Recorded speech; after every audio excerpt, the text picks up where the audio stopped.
Andrew, when did you become a stonemason? Back in 1987, I was sent to a company that was basically on a big job in the city, and we were sent down there by the unions, and they were told to give us jobs. Right. And did you like doing the work? It was better than what I had been offered. When I left school, my mum gave me three choices. You go to work with your father, you join the Navy, or you get an apprenticeship. You've got 2 weeks, or you're out. So you picked an apprenticeship? Obviously. Yeah. And what did it involve, the stonemason work? I wasn't too sure what it involved at the time, but we were more of a commercial entity, being wall claddings, paving, manufacturing. Yeah. In a big way. And when did you start working with engineered stone? Basically when it first arrived on the market. Yeah, which was? I can't be sure. Yeah. Yeah. It was a long time ago, but... Right. And was there a lot of dust when you started doing that? Yeah, there was quite a bit of dust, but it was controlled. How? It was controlled. We used fans. There were exhaust fans in the ceiling. It wasn't great, but it wasn't so bad. Masks? Masks were used, but still paper masks, which aren't really appropriate. And at any point back then, did anyone tell you, did you know anything about any safety risks? We were advised at TAFE, in our first week at TAFE, that there was a thing called silicosis. I was under the impression it was basically what the guys that originally built the old sandstone buildings in the city had, and that we weren't going to be at that much risk. Yeah, yeah. And how long were you what year did you start being a stonemason? End of 1987. Wow. So you were 32 years forward to 2019. Yep. You had 5 kids. Yep. And you went to the doctor. Why did you go to the doctor? Safe Work New South Wales started to come around to our factories and did a mini audit on what we were doing. And as part of their mini audit, we were sent for lung screens. So you went to a lung screen. Mm-hmm. I assume you thought just a normal thing to do? And we were getting ready to go out for our belated Christmas party. We thought it was just something that we had to go and do to get work cover off our backs. You didn't have any symptoms at that point? No. So when did you find out something wasn't right? That day. What did they tell you? Basically, they said I've got silicosis and I have to go and see a specialist. And how long until you saw the specialist? I was there within 3 months. It's hard to get into a good doctor. Yeah, 3 months. And what did you find out when you saw the specialist? That I had inhaled silica dust and it was there in my lungs, and there's not really that much that they could do for you except manage you and keep their eye on you. How did you feel around that time? I wasn't impressed. Yeah. I mean, it must have been a shock. It was a shock. In some ways, I wasn't really that surprised, given that it is probably the dirtiest part of the building industry that there is to be in. Had you known other people prior to your diagnosis who'd been diagnosed? No. No. Okay. And what did you do about work at that point? Did they give you any advice about work? Stop it, change it, anything? I had to find out most of this for myself, but it took me about 6 months to arrange for some retraining. Basically, I did rigging, dogging, elevated platform, and I got a truck license. Okay. But was then advised by another specialist that they didn't want me back in the building industry due to the fact that my lungs were already, Yeah. So the first specialist you saw, did he or she say, stop working with engineered stone, you've got to change jobs? That was pretty much the advice we were given, yeah.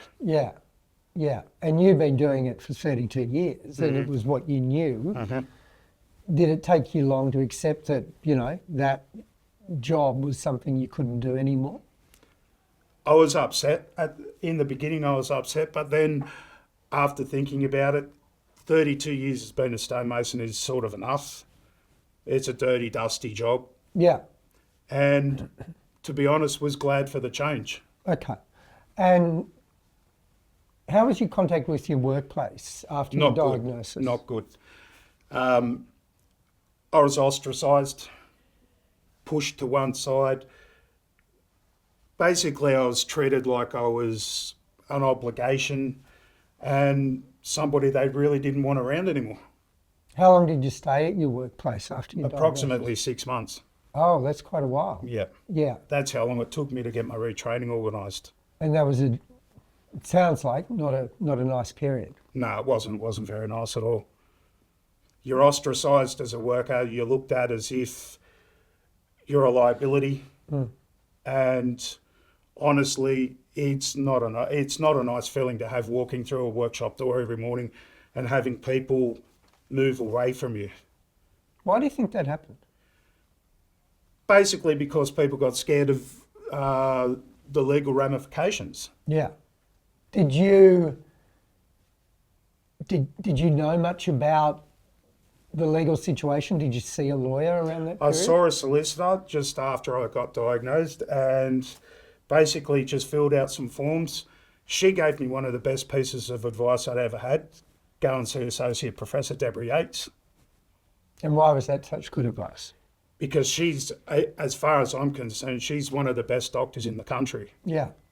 And what did you find out when you saw her? She basically sent me for some more tests initially, did another lung function, did a couple more scans, and she pretty much told me that, yeah, I need to get out of the industry. It's a foregone conclusion, and yeah. And had you started to experience symptoms by the time you saw Deborah? I didn't really notice it so much. I just thought old age. I was a smoker up to some point. Sorry, how old were you in 2019? So whatever you are now minus 5. Yeah, 53. I was 48. Yeah, okay, right. Yeah. And when did you first experience symptoms? So it was after your diagnosis. It was after my diagnosis, yeah. It's when I really started to pay attention to what was going on. Yeah. The subtle changes I was having in my body with my breathing. Not just that, as well as the physical side of it. You start to lose muscle tone, and it being a heavy job, you're always out there, you're always into it. It's like going to the gym, but for 8 hours a day. And you start to lose all of that. So that's a subtle thing, isn't it, I guess? Yeah. But was the breathing the first thing you noticed, or what? Was more so after I'd given up smoking, that I'd still maintained this cough. Okay. So maybe, I mean, maybe the smoking hid the symptoms a little bit because you know, if you were coughing, you assumed it was smoking. I would say so, yeah, definitely. Right. So the cough, tell me a bit more about how you became aware of symptoms. It became very apparent when, if I got near smoke, just not cigarette smoke, if I got near wood smoke or anything like that, it would tickle. Yep. And the tickling would bring on a coughing fit. I'd never had that before. Yeah. Never had it. And we grew up, we went camping, bushfires, things like that. They all sort of, yeah, you can smell it, you can taste it. But to go into a full-blown coughing fit is something I'd never experienced before. Were you very physically active? I guess your job was active in 2019 before your diagnosis. Well, I've got 5 kids, so chasing 5 kids around doesn't leave much time for sitting down. Yeah, yeah. So we'll go back to 2019 and how this has affected you in other ways. But fast forward to today, how have your symptoms progressed over the last 5 years? I've still got a cough. I've tried some of the trial medications. They didn't agree with me. I have noticed that I'm still coughing. When it's colder, I cough more. And it's just progressing. It's not been aggressive so much as it's just been niggly little things that have just started to show up. And muscular thing? Muscular things, yeah, I have lost muscle tone. Yep. I did go to pick up something really heavy the other week and thought, yeah, I could still pick that up. I'm, still fit, and I ended up doing the rotator cuff on my shoulder. I was going to ask you about that because you're rubbing your shoulder earlier, and that's because of that. Also, earlier we were doing a trial sitting in the stool and you got a cramp. Is that related, do you think? I'm not sure if it is, but I do tend to cramp up quite often at the moment, quite a lot. Yeah. I'm not sure why. I haven't really looked into it. It's probably a little bit of too much sitting around, not being able to work at the moment. Yeah. Do you get out of breath quickly? If you walk up a hill? Yeah, definitely. Yeah. And, the 5 kids, is it getting harder to keep up? Yeah. As your kids get older, they get a little bit easier to deal with. It's more the younger ones now that you still got to chase around. Sure is. How's it affected you financially? It's impacted me greatly. I've gone from making a fair wage, down to being on basically a workers' compensation payment, and that's about $500 to $600 a week less than what I was getting. Can you work now? At the moment, no. Right. Because of your symptoms? Yep. Yeah. I mean, work doesn't just give us money. It sometimes gives us something of a purpose in life. Has that been a challenge? When you're sitting around on the lounge at home with not a lot to do, Yeah. Yeah, it does. I've lost that sense of I've accomplished something today, I achieved that. You do lose that. Have you found other things to fill the day, fill the time? I mean, 5 kids, obviously, but other things? Yeah, but going to the pub every day isn't such a good thing. That's true. Right. So that's a struggle. Beyond that, you can only do so much at home. I've been told by my occupational therapist I'm not allowed in the garden. Okay. Due to the dust from soils and whatnot. I'm not supposed to be in the garden. I'm not supposed to be cutting the lawns. Do you think your mental health has been impacted? 100%. I mean, I'd be amazed if it wasn't. 100%. Can you expand a bit in how? I thought that I had friends in this industry, and as soon as I found out, and as soon as they found out, they all just ran away. Like I had the bubonic plague. They just scattered. It wasn't a nice feeling at all. Yeah. People you'd known all your life, or all your working life anyway. They know it's not contagious. Yeah, well, I mean, it's hard for me to understand that. Do you understand it? it's all a legal thing. Yep. But again, if you're in my shoes and you do go down the legal path, that what they have to realise is it's not personal. Yeah. It's not personal. And what they also have to realise is if they were in my shoes, they'd be doing exactly the same thing. So you saw a lawyer. Did you get assistance from iCare, workers' comp?